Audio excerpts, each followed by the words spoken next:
When I was working as a police officer, my friends gave me a house for $90,000, and one evening it was robbed. I started an investigation and found out that it was my parents. I don't even know where to begin. I guess it starts with my parents, or rather, the people who raised me. I'm not sure they even deserve to be called parents. When I was younger, I used to think that every family was like mine, that maybe it was normal to feel worthless, like a burden to everyone around you. But as I got older, I realized my family was different in all the worst ways.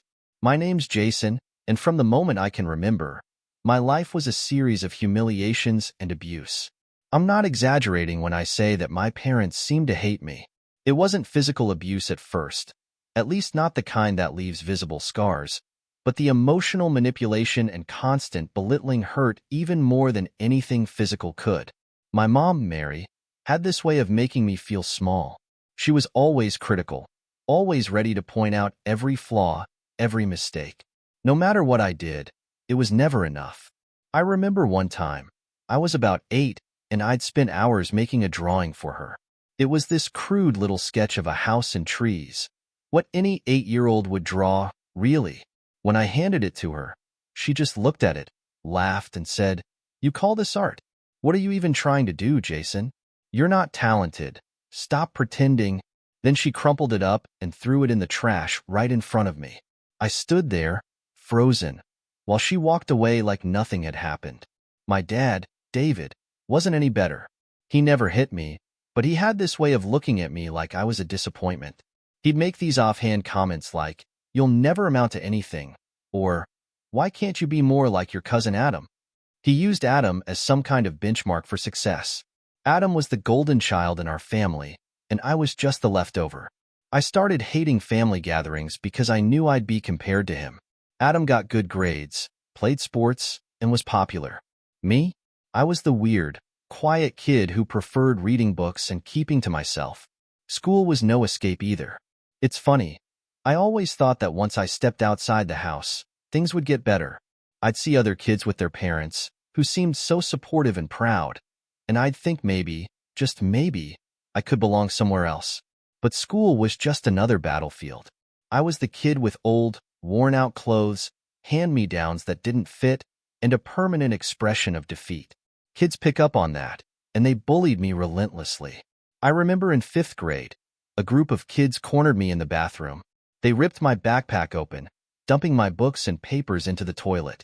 They laughed, called me names, and pushed me around until I was in tears.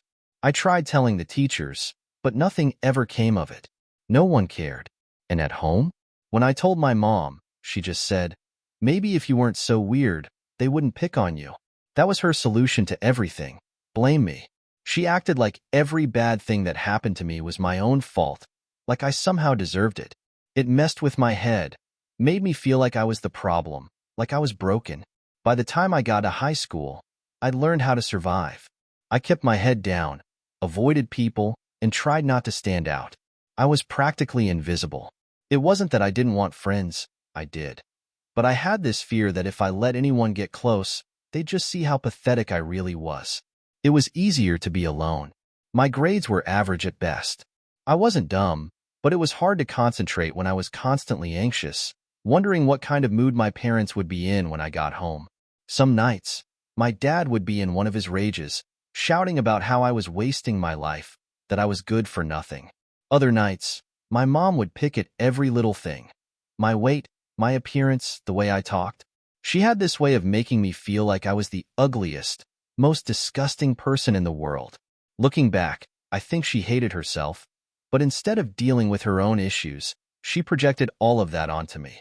I know I'm rambling, but there's just so much to unpack. High school was hell, but I somehow made it through. I didn't go to prom, didn't go to any of the football games or dances. I was the kid no one noticed, and honestly, that was fine with me. I just wanted to graduate and get out. College was supposed to be my escape. I thought once I left home, things would get better. I managed to get accepted into a small state university, nothing prestigious, but it was far enough away that I wouldn't have to see my parents every day. I was excited, optimistic even, that maybe this was my chance to start over. I thought that once I got away from my toxic family, I could reinvent myself, find out who I really was. But the damage was already done. The first year of college was rough. I didn't know how to make friends, didn't know how to trust people. Every time someone showed me the slightest bit of kindness, I thought there had to be some ulterior motive, that they were just waiting for the right moment to humiliate me, the way my parents had.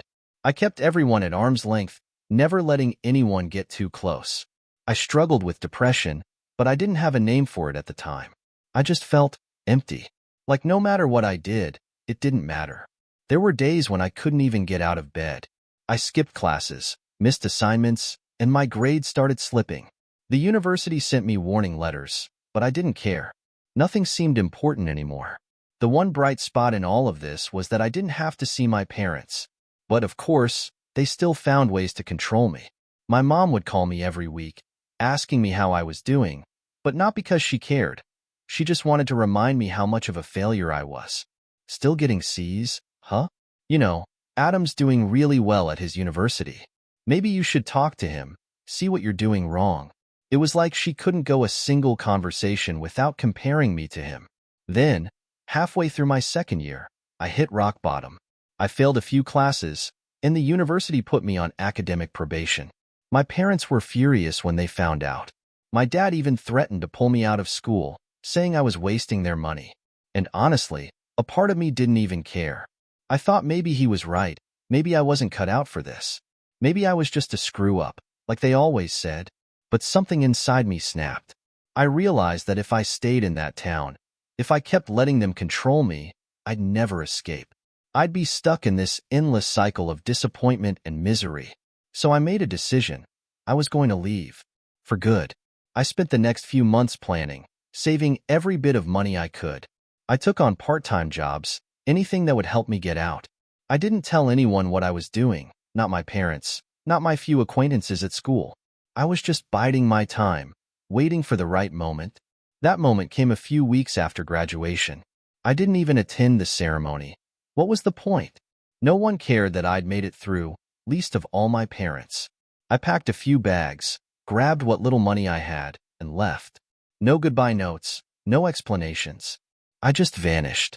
I didn't know where I was going, but anywhere was better than where I'd been.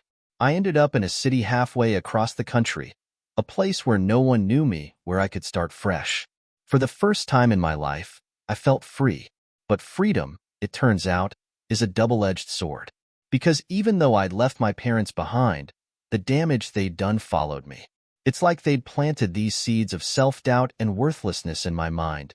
And no matter how far I ran, those seeds grew and festered. In the new city, I struggled to find my footing. I rented a tiny apartment in a rundown building, working odd jobs just to make ends meet. It was tough, but at least I was free from their constant judgment. Still, I couldn't shake the feeling that I was failing, that I'd somehow never escape the shadow of my past. And now, here I am, writing this out on a random Reddit thread, wondering if anyone else has been through something similar. I guess I just needed to get this off my chest. I thought running away would solve everything, but the truth is, I'm still haunted by the ghosts of my past. I'm still that scared, humiliated kid deep down, and I don't know if I'll ever really be free. Maybe I'll figure it out someday. Maybe I'll find peace. But for now, I'm just trying to survive. When I first arrived in the new city, I didn't have much of a plan. I was just running away from the nightmare I'd lived through, trying to figure out who I was without my parents looming over me. But starting over isn't as easy as it sounds. Sure, I was free, but I had no real direction. I found myself bouncing between odd jobs, dishwasher, janitor, stocking shelves in a grocery store, just to make rent for my rundown apartment. It was rough, but for the first time in my life, I wasn't being constantly criticized or compared to anyone. One night, about 6 months after I'd left home, I was walking back to my apartment after a long shift. It was late, and the streets were mostly empty, save for a few stragglers heading home from the bar down the block. I wasn't paying much attention when a car suddenly screeched to a stop next to me. I didn't even have time to react before 2 guys jumped out, grabbed me, and shoved me up against the wall. They weren't looking to rob me. No, this was something different. They just wanted to hurt someone, and I was the unlucky target. I tried to fight back, but I'd never been much of a fighter. One of them landed a punch to my stomach that knocked the wind out of me, and the other started rifling through my pockets, not for money, but just to take what little I had out of spite. I thought that was it. I was ready to just take the beating and hope they got bored and left. But then, out of nowhere, I heard a voice shouting, "Hey, get away from him." I turned my head just in time to see a man sprinting toward us from down the street. He was tall, broad-shouldered, and wearing a police uniform. The two guys froze for a second before bolting back into their car and speeding off. I collapsed to the ground, clutching my stomach and gasping for air. The cop knelt beside me, asking if I was okay. His name was Officer Mark Anderson, and he'd been patrolling the neighborhood when he saw what was happening. He called for backup, but by the time another squad car arrived, the guys were long gone. Mark helped me up, took my statement, and drove me to the hospital to make sure I didn't have any serious injuries. I was sore and bruised, but otherwise okay. Mark stayed with me the whole time, asking me questions, not just about the attack, but about my life, where I was from, what I was doing in the city, if I had any family. I wasn't in the mood to share much, but something about him made it hard to keep my walls up. Maybe it was the way he listened without judgment, or the fact that he didn't push me for details. I ended up telling him more than I'd told anyone in a long time.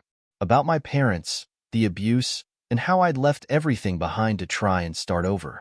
When the hospital released me, Mark offered to give me a ride home. As we drove through the quiet streets, he said something that caught me off guard.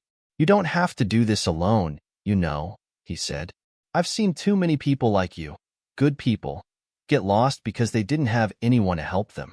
You've been through hell, and you don't deserve to be out here struggling on your own." I didn't know how to respond to that. I wasn't used to anyone caring about me, let alone a stranger. But before I could say anything, he gave me his card and told me to call him if I ever needed anything. A few days later, I found myself staring at that card, wondering if I should take him up on his offer. I had no reason to trust him. People weren't exactly kind to me growing up, but something in me wanted to believe that maybe, just maybe, Mark was different. So I called him. We met for coffee at a small diner near the police station, and it quickly became clear that he wasn't just saying those things to be polite. Mark was genuinely concerned about me, and after that first meeting, he started checking in regularly. Sometimes he'd swing by my apartment after his shift, or we'd grab lunch and talk. He asked about my job, my living situation, and what my plans were. At first, I didn't have any plans. I was just drifting, trying to survive day by day. But Mark wasn't satisfied with that. He pushed me to think bigger, to see a future beyond the next paycheck. "You're smart, Jason," he'd say. "You've been dealt a shitty hand, but that doesn't mean you can't turn it around." It took time, but slowly, I started to believe him. Mark helped me apply for a grant to finish the college degree I'd left behind. He even pulled a few strings to get me an interview for a job at the local library, something more suited to my skills than scrubbing floors. I was shocked when I actually got the job, but Mark wasn't. He just smiled and said, "I told you, man. You've got potential. You just needed someone to see it." For the first time in my life, I felt like I had a future. I was working at the library, taking classes again, and starting to build something that felt like a real life. Mark became more than just a mentor. He became like family to me. He'd invite me over for dinner, introduce me to his wife, Jenny, and their two kids, Noah and Emma. I'd never experienced what a functional family looked like, but theirs was warm, welcoming, and supportive in a way I couldn't even comprehend at first. Over time, Mark and Jenny became my surrogate parents. They didn't have to take me in like they did, but they saw something in me that I couldn't see in myself. They were patient, never pushing too hard, but always encouraging me to do more, to be more. Things were finally starting to look up, but life isn't a straight line. Just when I thought I'd left the worst behind, the past came creeping back. About 2 years into my new life, I was working late at the library one evening when I got a call from an unknown number. Normally, I wouldn't have answered, but something told me to pick up. It was my mother. After all these years, she tracked me down. Her voice was shaky, almost desperate, but it was still her. The same manipulative tone, the same guilt-tripping tactics. She started by saying she missed me, that she'd been worried, but I knew better than to believe her. She wanted something. She always did. It turns out my dad had gotten sick. Cancer, she said, and they were in serious financial trouble. They wanted me to come home, to help take care of him, to make things right. The anger I felt in that moment was overwhelming. After everything they'd put me through, they had the audacity to ask for my help? I told her no, that I wasn't coming back, and before she could say anything else, I hung up. But the call shook me. For days, I couldn't stop thinking about it. Part of me felt guilty. Despite everything, they were still my parents. But the rational part of me knew that going back would only drag me down. I told Mark about it, and he didn't mince words. You owe them nothing, Jason. Don't let them suck you back in. I tried to put it behind me, but it was like a dark cloud hanging over everything. I threw myself into my work, taking on extra shifts and studying harder than ever. I thought if I just kept moving forward, I could outrun the guilt, the pain, and the memories. But that's not how it works. One night, about 6 months after the call, Mark was killed in the line of duty. It was a routine traffic stop, something he'd done 1,000 times before. But this time, the guy he pulled over was on the run from a robbery, and when Mark approached the car, the man opened fire. He was gone before anyone could even get to the scene. I'll never forget the moment Jenny called me to tell me the news. It felt like the ground had been ripped out from under me. Mark had saved me, literally and figuratively, and now he was gone. The grief was unbearable, but what made it worse was the anger. I was furious at the world, at the senselessness of it all, and most of all, at the man who took him from us. The next few months were a blur. I helped Jenny and the kids as much as I could, but nothing could fill the void that Mark had left. I thought about leaving the city, about running again, but I couldn't bring myself to do it. Mark had given me a life here, and I wasn't going to throw it away. One day, after the funeral, Jenny sat me down. She handed me a letter, something Mark had written a few weeks before his death. In it, he told me how proud he was of how far I'd come. He said he believed in me, that I was stronger than I knew, and that no matter what happened, I needed to keep pushing forward. Those words became my lifeline. I decided right then and there that I wasn't going to let his death be in vain. I finished my degree, graduated with honors, and started working full-time at the library, but that wasn't enough. I wanted to do more, to give back the way Mark had given to me. I applied to join the police academy, and to my surprise, I was accepted. The training was brutal, both physically and mentally, but every time I thought about quitting, I remembered Mark's letter. I couldn't let him down. Years passed, and I worked my way up through the ranks. I became a detective, solving cases and helping people who were in the same kind of trouble I'd once been in. It wasn't easy. There were days when the job felt like too much, when the weight of it all threatened to crush me, but I kept going. The biggest shock came when I was assigned to a case that involved a string of robberies in the city. The suspect? None other than Adam, my cousin. The golden boy my parents had always compared me to. It was surreal, seeing him on the other side of the law, the one thing I'd never expected. I arrested him myself. He was shocked to see me, but I didn't feel anything. The person he thought he knew was long gone. I'd rebuilt myself from the ground up, and I wasn't going to let anyone, least of all my family, drag me back down. I never spoke to my parents again. As far as I know, they're still out there, but they don't have any power over me anymore. I've found a new family in Jenny, Noah, and Emma, and I've built a life I can be proud of. It hasn't been easy, and there are still days when the ghosts of my past try to haunt me. But I'm not that scared, humiliated kid anymore. I'm stronger than I ever thought I could be, and for the first time in my life, I'm not just surviving, I'm thriving. It had been a few years since I'd first joined the police force, and a lot had changed. I'd climbed through the ranks faster than I ever thought possible, thanks to Mark's inspiration and my own determination to prove myself. By the time I turned 30, I was promoted to sergeant, overseeing a team of detectives in one of the city's busiest precincts. It was a huge accomplishment, and honestly, I still felt a little surreal about it all. One of the best parts of moving up in the force was that I started to build real relationships, something I'd never had growing up. For the first time in my life, I wasn't just the quiet kid in the corner. I had friends, real friends. My team became like a second family. There was Dan, the sarcastic but kind-hearted guy who'd been with the department for almost 15 years. Sarah, a tough-as-nails detective who always had your back, and Tony, the jokester of the group, who could make anyone laugh, no matter how bad the day was. We worked hard together, sure, but we also made time to hang out outside of work, which was something completely new to me. We started going to bars after long shifts, grabbing drinks and sharing stories about the crazy things we'd seen that day. It felt good to be part of something.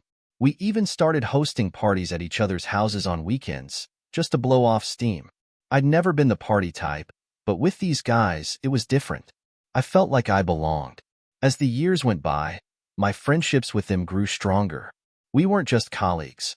We were close, and they knew more about me than anyone had before. They knew about my rough upbringing, about Mark and how he'd saved my life, about the struggles I'd faced trying to find my place in the world. They didn't judge me for any of it. In fact, they respected me more because of it. It was during one of these parties that something completely unexpected happened. It was my birthday, and I didn't expect much. I'd never been big on celebrations, but my friends had other plans. We were all gathered at Tony's house, drinking and laughing when they pulled me aside. "Jason," Tony said, grinning like he was about to pull a prank, "we've got a surprise for you." I raised an eyebrow. "A surprise?" Sarah stepped in, handing me a small box. I was confused. What could it be? It didn't feel heavy or valuable, and I wasn't the type to expect anything fancy. When I opened it, though, my heart stopped. Inside was a single key. I looked up at them, completely bewildered. "What's this?" Dan slapped me on the back. "It's your new house, man." I blinked, sure I hadn't heard him right. My what?" Sarah laughed. "We pooled our money together. We've been saving up for a while. Consider it a thank you for being the best damn friend and teammate we could ask for." I was speechless. A house? For me? I didn't even know what to say. I'd never had anyone care about me like that, let alone do something this huge. "You guys." I don't know what to say. Tony grinned and handed me a set of papers. "Well, you don't have to say anything. Just sign here." It turned out they'd bought me a small house on the edge of the city for $90,000. It wasn't a mansion by any means, but it was mine.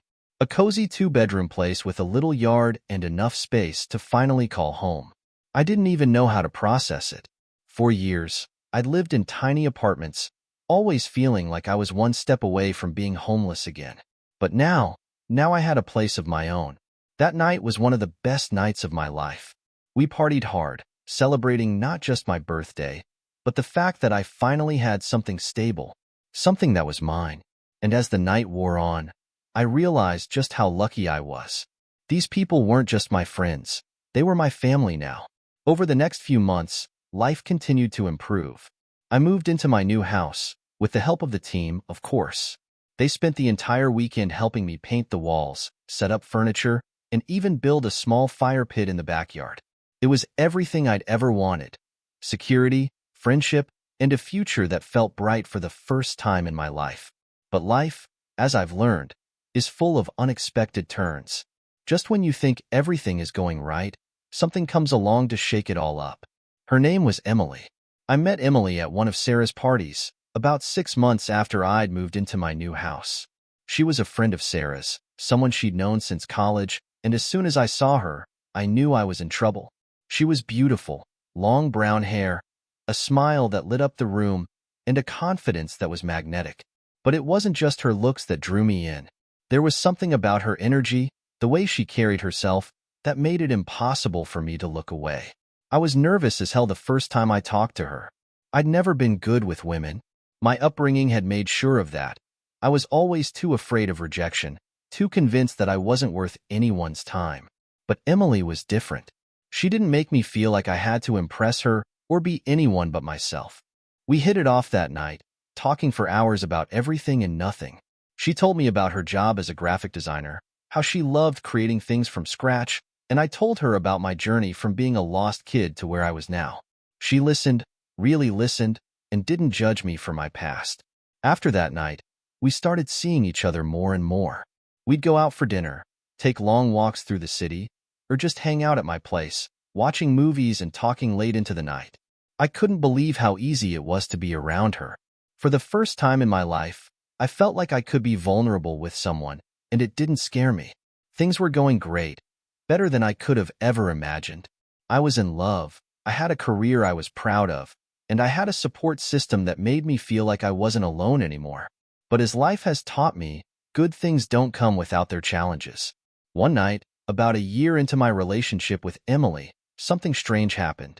I was coming home from work, exhausted after a long day of dealing with a particularly tough case. As I pulled into my driveway, I noticed a car parked across the street. It wasn't a car I recognized, and at first, I didn't think much of it. But then I saw a figure sitting inside, watching my house. I tried to shake off the unease, telling myself I was just being paranoid, but the feeling lingered. Over the next few weeks, I kept seeing that same car parked near my house. Sometimes it would be on the street behind mine, sometimes at the end of the block, but always in a spot where it could easily watch my place. I told Emily about it, but she brushed it off, saying it was probably just a neighbor or someone who lived nearby. But something didn't feel right. I had a gut feeling that something was off, and after everything I'd been through, I knew better than to ignore my instincts. One evening, after yet another sighting of the mysterious car, I decided to confront whoever was inside. I grabbed my coat, walked outside, and made my way over. As I approached, the engine roared to life, and the car sped off before I could get close enough to see who was behind the wheel. I knew then that this wasn't just a coincidence. Someone was watching me. I reported the incident to the department, but there wasn't much they could do without more information. They told me to keep an eye out, and that was it. I tried not to let it get to me, but the thought of someone tracking my every move started to wear on me. I became more paranoid, more cautious about everything I did. Things came to a head a few weeks later when Emily and I were out for dinner. We were sitting at our favorite restaurant when I noticed the same car parked across the street. I could feel the hairs on the back of my neck stand up as I watched the car from the corner of my eye. "Jason, what's wrong?" Emily asked, noticing my sudden change in mood. I told her about the car, about how it had been following me for weeks. She frowned, her face growing serious. "Why didn't you tell me earlier?" "This is serious." I shrugged, trying to downplay it. "I didn't want to worry you." "Well, I am worried," she said, her voice sharp. "We need to figure out who this is." That night, after dinner, I drove Emily home and told her I'd stay at her place for a while. I didn't want to take any chances. If someone was following me, I didn't want them getting close to her. The next morning, I filed an official report with the department and requested surveillance on my house. It felt strange, being on the other side of an investigation, but I knew it was necessary. Something wasn't right, and I wasn't about to wait around and let whoever was watching me get the upper hand. For the next few days, I stayed with Emily, only going back to my house to check the mail and pick up a few things. The surveillance team kept an eye on the area, but nothing unusual happened, at least not at first. Then, one night, just as I was getting ready to head back to Emily's place after a late shift, I got a call from one of the officers on the surveillance team. "Jason, you need to get to your house now." I didn't ask questions. I grabbed my keys and drove as fast as I could. When I arrived, there were squad cars lining the street, and my heart sank when I saw the front door of my house hanging off its hinges. I rushed inside, my mind racing with fear and confusion. The place had been ransacked, drawers pulled out, furniture overturned, and papers scattered everywhere. But what caught my attention the most was the message scrawled across the living room wall in red paint. "We know who you are." Whoever had broken in wasn't after money or valuables. They were after me. The investigation that followed was intense. My team combed through every inch of the house, looking for clues, but whoever had done this was careful. There were no fingerprints, no clear signs of who might be behind it. The only thing we knew for sure was that I was being targeted, and that it wasn't random. I tried to keep calm, but inside, I was falling apart. My past had taught me to always be on guard, but this was different. This was personal. I didn't know who was behind it or why they were after me, but I knew one thing for sure. I wasn't safe anymore. The next few weeks were a blur of police reports, sleepless nights, and constant paranoia. I moved out of my house temporarily and stayed with Emily while the investigation continued, but the fear never left me. Every time I saw a car parked down the street, every time I heard a noise in the middle of the night, I felt my heart race. I was constantly looking over my shoulder, waiting for the next attack. And then, just when I thought things couldn't get worse, they did. One night, after Emily and I had gone to bed, I woke up to the sound of breaking glass. My heart pounded in my chest as I grabbed the bat I kept under the bed and rushed into the living room. There, standing in the shadows, was a figure dressed in black. Before I could react, they lunged at me, knocking me to the ground. I struggled to fight them off, but they were stronger than I expected. I shouted for Emily to call the police as we wrestled on the floor, my mind racing with fear and adrenaline. In the chaos, the intruder managed to break free and run out the back door, disappearing into the night before the police arrived. By the time they got there, the intruder was long gone, and I was left standing in the middle of the living room, bloodied and shaken. This wasn't over. Not by a long shot. And whoever was behind it, they weren't going to stop until they got what they wanted. After that terrifying night when someone broke into Emily's house, my mind was a whirlwind of fear, anger, and confusion. The intruder had left me physically bruised, but more than that, they'd shaken the fragile sense of safety I'd worked so hard to build.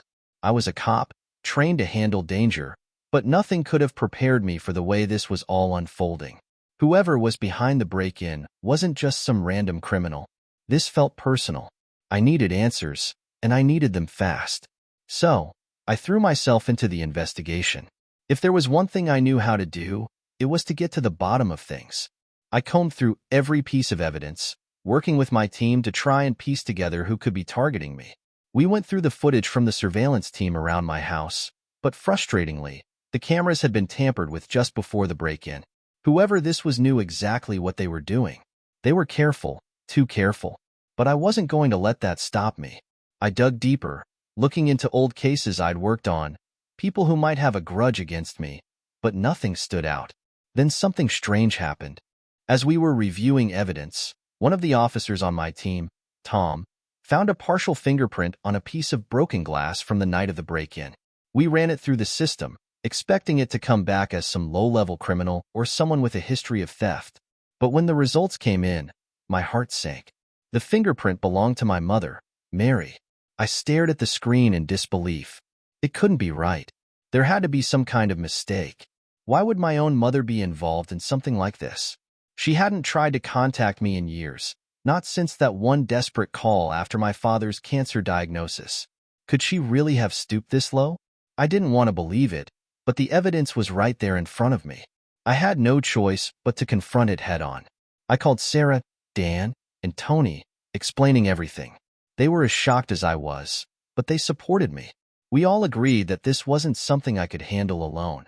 If my parents were behind this, then things were about to get messy. So we started gathering more evidence, trying to put together the pieces of this twisted puzzle. The more we dug, the worse it got. It wasn't just my mother. My father, David, was involved too. They'd been the ones stalking me for months, watching my every move, waiting for the perfect moment to strike. They hadn't forgotten that I'd left them all those years ago. It was clear that they were after something, and I had a feeling I knew what it was. Money? With my recent promotions and the success I'd had in my career, I'd managed to save up a decent amount. I wasn't rich by any means, but I was comfortable. My parents, on the other hand, were deep in debt. After my father's health problems, they'd burned through their savings, and their financial situation had become desperate. They saw me as their meal ticket, and when I didn't come running back to help them, they decided to take matters into their own hands. I couldn't believe it. My own parents, the people who were supposed to protect and care for me, had turned into criminals. I had to confront them. I called them, and when my mother picked up, I went straight to the point. "I know what you did," I said, my voice cold. There was a long pause on the other end before she responded, her voice calm and calculated, like she'd been expecting this. "Jason, we just need some help. You've got more than enough, and your father and I are struggling. You owe us this." "Owe you?" I couldn't believe what I was hearing. "You've done nothing but make my life a living hell, and now you think I owe you?" Her tone shifted, becoming more sinister. "If you don't want things to get worse, you'll give us what we need, $100,000. That's all we're asking for. You pay us, and we'll leave you alone. No more break-ins, no more threats. It's that simple." I felt a surge of anger rising in my chest. You think you can blackmail me? You're out of your mind if you think I'm giving you a dime. Her voice sharpened. Don't push us, Jason. You don't know what we're capable of. I hung up the phone, my hands shaking with rage. This was beyond anything I could have imagined. My own parents were trying to extort me, threatening to ruin everything I'd built if I didn't comply. But there was no way I was going to give in to their demands. Instead, I decided to take legal action. With the support of my friends and colleagues, I hired a lawyer and started building a case against my parents. It wasn't easy, emotionally. It was one of the hardest things I'd ever had to do. But I knew I had no other choice. They weren't going to stop, and I wasn't going to let them destroy my life. The investigation took months. We gathered everything: phone records, surveillance footage, financial documents, and the evidence from the break-in. Every piece of the puzzle painted a clearer picture of just how far my parents had fallen. They'd been planning this for a long time, stalking me, studying my habits, and waiting for the right moment to strike. When we finally had enough evidence, I filed a lawsuit against them. It felt surreal, standing in that courtroom, facing the people who had brought me into this world, who were supposed to love me unconditionally, but had instead turned into the worst kind of enemies. My lawyer presented the case with precision, outlining every detail of their plan, from the stalking to the break-in to the extortion attempt. The prosecution painted a damning picture of my parents' greed and manipulation, using the evidence we'd gathered to show just how far they were willing to go to get what they wanted. The jury was visibly shocked as they heard the full story: the emotional abuse I'd endured growing up, my parents' descent into financial ruin, and their decision to turn to crime as a way to solve their problems. My mother tried to play the victim, claiming that they were desperate and had no other choice. But the evidence was overwhelming. Phone records showed that they'd been in contact with each other in the days leading up to the break-in, coordinating their plan. Security footage showed my father's car near my house on multiple occasions, and the fingerprint evidence from the broken glass was undeniable. The trial was intense, dragging on for weeks. My mother cried on the stand, trying to paint herself as a concerned parent who just wanted to reconnect with her son. But no one bought it. The jury saw through the act. My father, on the other hand, was cold and unrepentant. He didn't even try to deny what they'd done. In his mind, they were entitled to the money, and I was the ungrateful son who had abandoned them.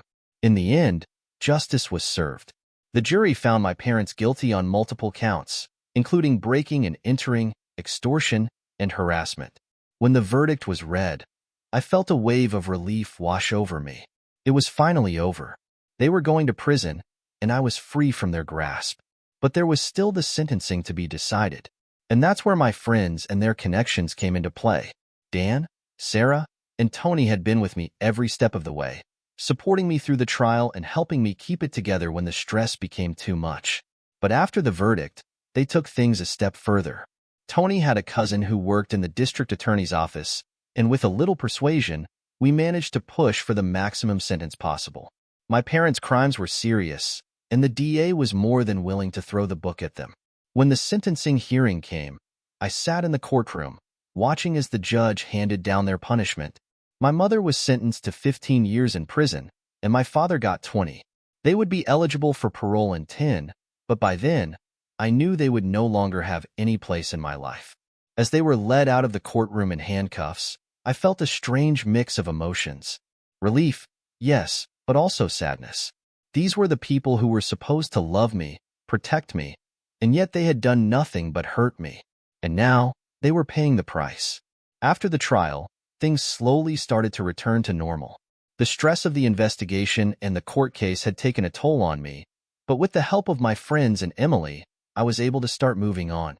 I went back to work, threw myself into my cases, and tried to rebuild the sense of security that had been shattered. Emily and I grew closer during that time. She had been my rock through all of this, standing by my side when things were at their worst. And though the ordeal had tested our relationship, it had also made us stronger. We talked about the future, about what we wanted from life, and for the first time, I allowed myself to dream of something more: a family, a life that wasn't defined by the pain of my past. It wasn't easy to let go of the anger and the hurt. There were days when I still felt the weight of it all, when the memories of my parents' betrayal would creep up on me. But I knew I couldn't let it define me. I had built a new life for myself, one filled with love, friendship, and a sense of purpose. In the months that followed, I threw a housewarming party at my new place, the one my friends had given me. It felt symbolic, in a way. A fresh start in a place that represented everything I had overcome. As we sat around the fire pit in my backyard, laughing and sharing stories, I realized that I had finally found what I'd been searching for all those years, a sense of belonging, a family of my own. And though the scars of my past would always be there, I knew that I had the strength to keep moving forward. I wasn't that scared, broken kid anymore. I was stronger, wiser, and ready to face whatever came next. As the night wore on, Tony raised his glass in a toast. To new beginnings, he said, grinning, and to kicking ass along the way. I laughed, clinking my glass with everyone else's. To new beginnings, I echoed. And for the first time in a long time, I believed it.